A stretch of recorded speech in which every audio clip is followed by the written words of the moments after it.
During that period when you missed the drugs test at United and your absence was keenly noted that season. We were top of the league when I left. Yeah.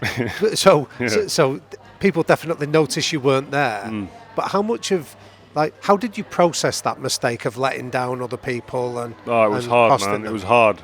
And I still get people even now still say, there's no smoke without fire. But listen, I proved beyond any doubt at all that I hadn't taken any substances at all through doing like a hair follicle test that you do when you go in the army. That traces back I think 18 months or 2 years. Yeah. So I'd never taken anything. But you get tarnished with that brush. And I was bitter at first.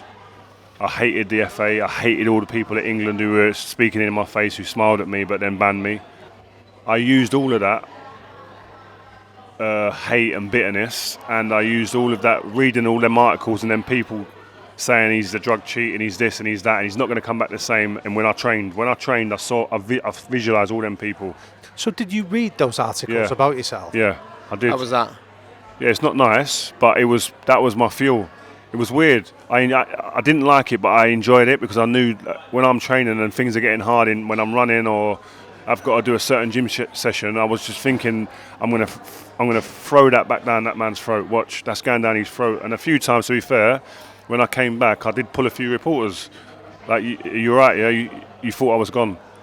You thought I wasn't going to come back this. I want to come back better. Watch. Another thing as well is, please don't let United lose the league now. We're top of the league. I've left and we're top of the league. Please, I'm begging you. And then we lost the league, and then all of a sudden that's pride, and you're thinking I owe it to this club to try and help them win the league. What's Sir Alex like with you in this He was period? unbelievable. Was he? Yeah, because he thought I'd been hard done by as well. You saw the facts of the case, and I think he's an honest enough man who'll go, actually, you've done wrong, Rio. Take your punishment. But he wasn't like that. He saw it for what it was. You've made a mistake, a genuine mistake that someone had made before, but you're getting punished in a way that is unprecedented. A lot of people in that situation would have blamed everyone. You're the reason I'm not playing now. You're the reason my career's just gone down the drain. You're the reason. And so in a lot of humans, being able to blame someone and shift responsibility allows you a way out. That's where we are now with a lot of people. And if you need the pride and you need the determination not to allow that, do you know what I mean? And it would have been easy for me to say, you know what, that's why I'm rubbish now. That's why my career's gone down the drain, because you lot have done that and punished me. And that could have been the story to my life after that, and lived off it. This is the classic conversation that we've had a couple of times, fault versus responsibility. Yeah. You can argue in this instance it might have been your fault this happened. No, it was. I've said that at the beginning. It's my responsibility. I should have been there. But it's not necessarily your fault the ban was as big as it was and you got treated like you did. But it doesn't matter, does it? Because as soon as they've said, right, Rio, how long was the ban?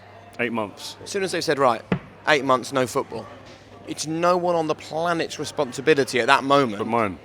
Than yours. But then that's where it's so easy. And I think now as a society, yeah. We love fault. We love... Yeah.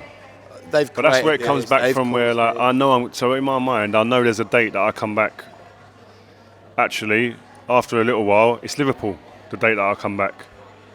I've got a target now. Probably the best game I could come back to. Our biggest rivals.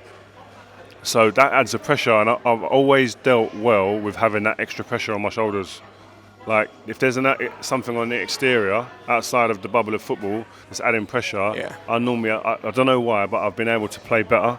It's just probably refocuses me, maybe. And so I had that something to aim at, and that was it. So, and then there's pride. If I come back and I'm rubbish, I've got to answer questions. Well, you're not the same Rio no more, are you? Look at you. What's happened? You've gone. Yeah. I've been so embarrassed to let that happen. Fuel. Yeah, You that was rode it. for that. Yeah.